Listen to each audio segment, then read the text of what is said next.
Hi everyone, and thank you for joining us today. My name is Kait Mauritz and I lead investor relations here at Redwood Trust. Today I'm joined by Fred Matera, who's the CEO of CoreVest, and I'm going to pick Fred's brain a little bit ahead of next week's ABS East conference. So Fred, thanks for joining us. Good morning, Kate. Great to be here. So ABS East is probably one of the biggest structured finance conferences of the year. What topics do you expect to really dominate the conversation this year? Well, ABS East, it's really amazing how much business actually gets done at these conferences, and this is certainly one of the big ones of the year. And the theme this year is really going to be about the search for assets. Right now, the demand for assets far exceeds the supply of assets that are out there, and it's really being driven by a number of things. Insurance money is a big driver, and you've got annuity sales are probably going to top $400 billion this year. And all of those proceeds from annuity sales have to be invested in securities to fund the payouts on the annuities. So that's a huge driver in all the fixed income markets, particularly in the real estate markets, and lately, over the last couple of years, the residential mortgage market. So interest rates has been a hot topic this year. What do you think some of the messaging around interest rates at the conference will be? Rates are always a topic, but I think more so this year than it's been in the past. We're coming off an extended period of restrictive interest rate policy. And yes, we had an ease in September, but really rates are generally perceived to be restrictive. And I think there's a big anticipation that interest rates are going to fall. I think certainly most participants in the marketplace are hoping interest rates will fall. What that will do is it will spur a lot more activity in both the commercial real estate and the residential real estate markets. More activity means more loans means more asset creation, and more opportunities for investors to deploy capital. So the CoreVest team is going to be down at ABS East in full force. What do you think some of the key messages from the team this year will be?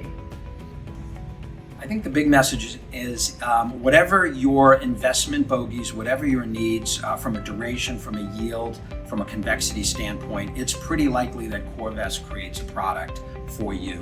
And the reason for that is we speak to a diverse set of borrowers with different business models. So whether it's a single asset or whether it's a portfolio of assets, if you're looking to build, if you're looking to renovate, if you're looking to lease up portfolios of products or individual product assets, if you're looking to acquire portfolios of assets, or if you're looking to put stabilized term financing on a set of assets, whatever those reasons you need alone, we can provide it. So what that does is it translates into a diverse set of investment opportunities for investors. So really, if you're down in ABS East, you probably want to be talking to CoreVest, and that's why our calendar's pretty busy. So we'll be pretty full as usual down there. So the housing market has expanded significantly and evolved significantly over the past year. What other opportunities is CoreVest seeing?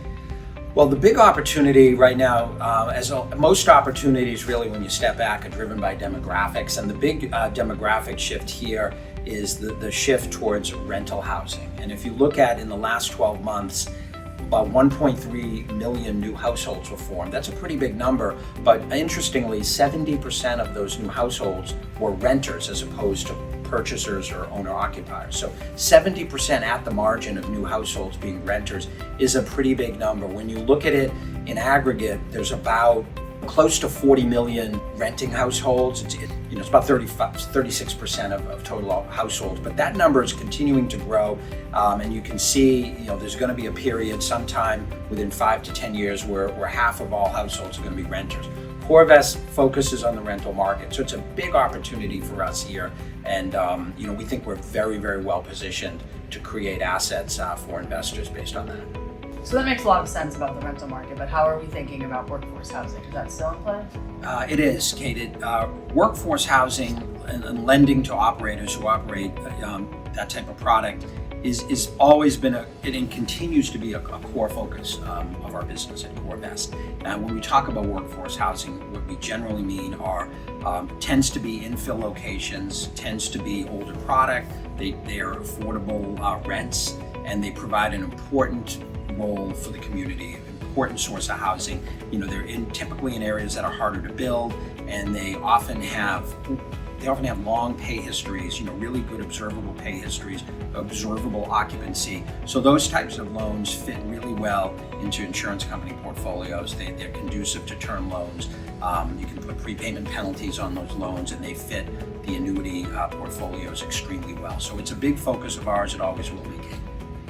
So as the industry continues to adapt to lower rates, shifts in liquidity, and innovation and securitization, how is CoreVest positioning for what's ahead in housing finance?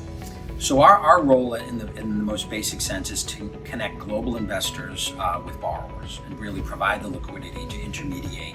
Borrowers need funds, global investors need to deploy funds. We create the mechanism in the middle to allow that to happen. And that's through whole loan sales, that's through securitization.